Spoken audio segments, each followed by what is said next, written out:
না ভাবতেন তাহলে আজকে প্রিয় মালতী কিংবা মালতী কিংবা এইসবের কিছুই আসলে থাকতো না। আপনার কাছে আমার আসলে অনেকগুলো প্রশ্ন, আমি তিনটাকে একসাথে বলে ফেলবো নাকি একসাথে বলে? তাহলে তিনটা একসাথে বলি। প্রশ্ন নম্বর 1, আপনি আপনার মন থেকে বলুন প্রিয় মালতী দেখতে আসলে কেন দর্শক সিনেমা হলে যাবে? প্রশ্ন 1।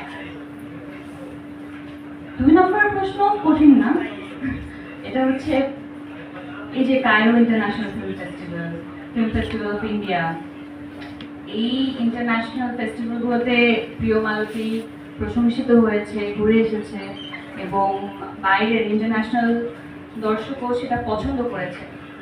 ওনাদের ফিলিংটা আপনি জানতে পেরেছেন, কিন্তু এই পুরো ব্যাপারটার নিয়ে আপনার ফিলিংটা কেমন, এটা একটু শেয়ার করবেন। আর 3 নম্বর প্রশ্ন ছিল না, এটা আমি একটু বানিয়ে দিচ্ছি, সেটা হচ্ছে আমি কতটুকু প্রিয় মালতী হয়ে উঠতে পেরেছি, আদৌ পেরেছি কিনা।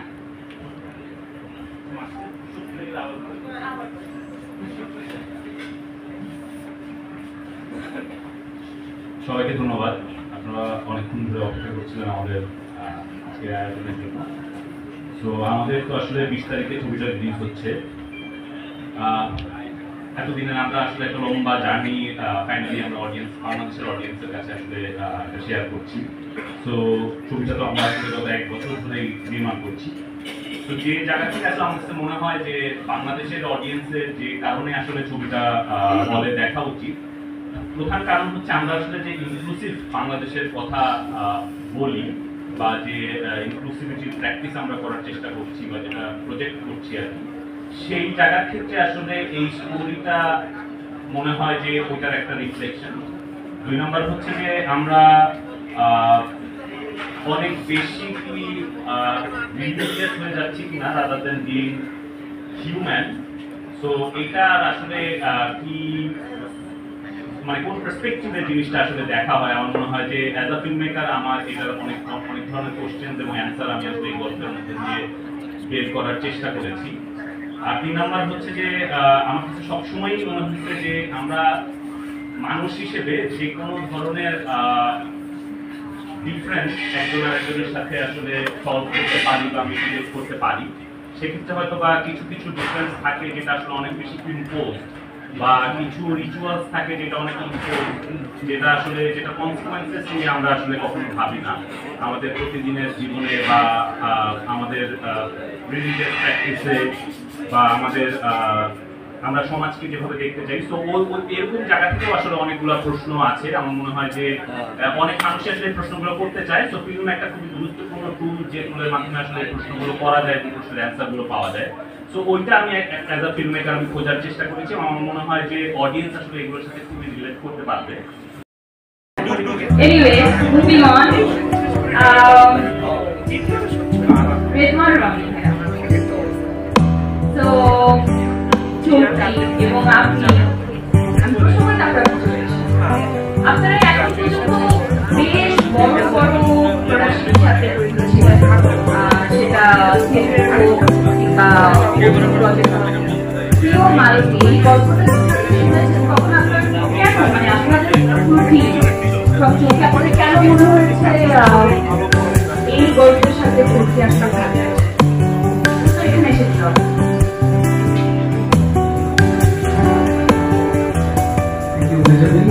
এত সুন্দর উপস্থাপনা করতে পারে এটা প্রথমবারের জন্য দেখা গেল। আমার মনে হয় নতুন একটা প্রদর্শন।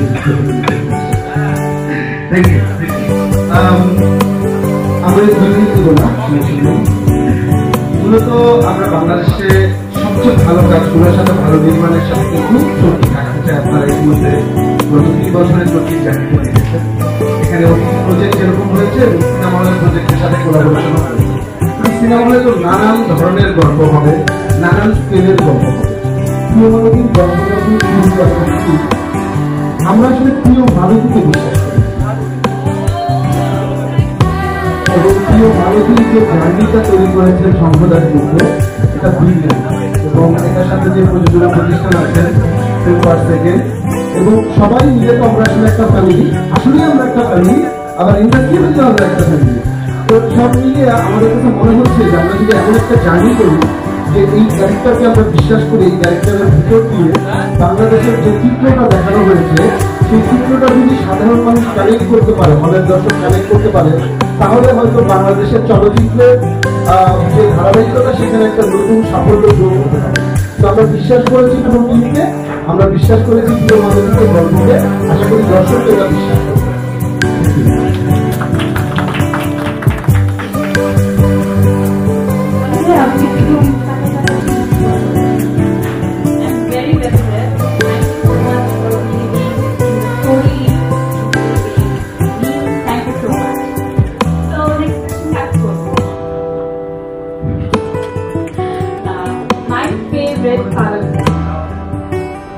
আপনার সাথে আমার আসলে কাজ করার সুযোগ খুবই কম হয়েছে। অন স্ক্রিন ওইভাবে আসলে এর আগে কাজ হয়নি। This is the first time আমরা কাজ করেছি, সেটাও কিছু অল্প সময়ের জন্যই। But there so much to learn from you and I am really honoured to be sharing the screen with you. আপনার কাছে প্রশ্ন হচ্ছে যে আপনি আসলে যেই ক্যারেক্টারই করেন না কেন সেটাই স্পেকটাকুলার একটা রেজাল্ট আসে, এবং এই ক্যারেক্টারের মধ্যে বেশ কিছু চ্যালেঞ্জিং স্টাফ ছিল। এবং আপনাকে যখন সম্রাট ভাই এই গল্পটা নারেট করেছেন তখন আপনার কেন মনে হয়েছে দ্যাট আমি এই কাজটা করবো? আপনার কেন মনে হয়েছে এই জার্নি যদি আপনি আমাদের সাথে একটু শেয়ার করতেন? এখানে এসে কথা বলতে হবে।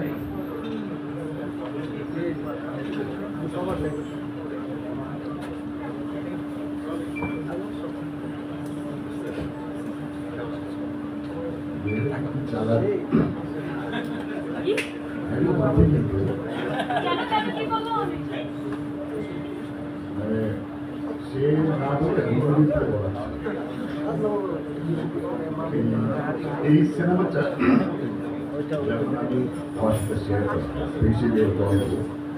আমার কাছে খুবই এক্সাইটিং মনে হচ্ছিল, আইটেলিক মনে হচ্ছিল, দরকারি আমার কাছে সিনেমা যেটা দরকার। আমরা অনেক অদরকারি আমি দরকার ছোট জায়গা আমরা ধরে নিয়ে একটা বড় পার্সপেক্টিভ থেকে বলছি দরকারি শো। আর এই সময় এসে 2024-এর জুলাই আগস্টের পরে আরো বেশি প্রাসঙ্গিক হয়েছে, বিশেষ করে ইদানিং কালের ঘটনা। আর হ্যাঁ, সব চরিত্রই চাই যখন ডাইরেক্টর বলে রোল তখন আমার হাতটা তখন একটু পানি পড়ছে। সেটা যখন যে ক্যারেক্টারে হোক থাকবে শুধু কিছু কিছু তাকিয়ে একটা গাড়ি দিতে ওটা যখন রোল বলে তখন আর পা কাঁপে। তখন হঠাৎ কথা মনে পড়লো এটিএম শামসুজ্জামান একদিন বলছিল কাপাকাপি শুধু হাইকোর্ট বড় শুরু ওনার মতো অত বড় একজন সে যখন কাউন্টাউন চলে তখন থেকে দেখি তার কাপার বেরোয়। তো হ্যাঁ, চাই যে কোনো ক্যারেক্টার করে আমার মতো স্পেশালি আমার জন্য। এবং এই চরিত্রটা খুবই একটা একটু ক্লিয়ার না, মাল্টি ডাইমেনশন আছে এটা। এবং তার প্রফেশন থেকে শুরু করে মানবিক সম্পর্কের জায়গায় ইজ ভেরি ক্রিটিক্যাল। এবং একদম বাবা, আমরা যে বাবাকে দেখি সেরকম বাবা না, একটু ব্লিডিং কাইন্ড অফ ব্লিডিং। এবং আবার তার জীবনে অনেকগুলি মর্মান্তিক ঘটনা ঘটে যায়, কিন্তু সেখানেও তার চরিত্র থেকে যে মানবিক জায়গা সেখানেও দেখা যায় যে এই লোকটি ওই মানবিক পেশনের ক্ষেত্রেও কেন যেন একটু কুণ্ঠিত অথবা সে যেন উদার হতে পারে। ওই জন্য আমি বললাম যে অসাম্প্রদায়িক চেতনার জায়গা থেকে যদি এই সিনেমা থেকে দেখা হয়, আমি মনে করবো যে এই সিনেমাটা ভীষণভাবেই দর্শকের দেখা হতো। এই সময় বাংলাদেশের সবচেয়ে জনপ্রিয় সিনেমা হওয়া উচিত প্রিয় হয়। আর রেজাল্ট আজকে দেখার উদ্দেশ্যে অনেক কিছু পারে। আর তো তার যে ডেডিকেশন তার ক্যারেক্টারটা পোর্ট্রে করার জন্য সেটা স্পিরিট হয়ে গেলেন।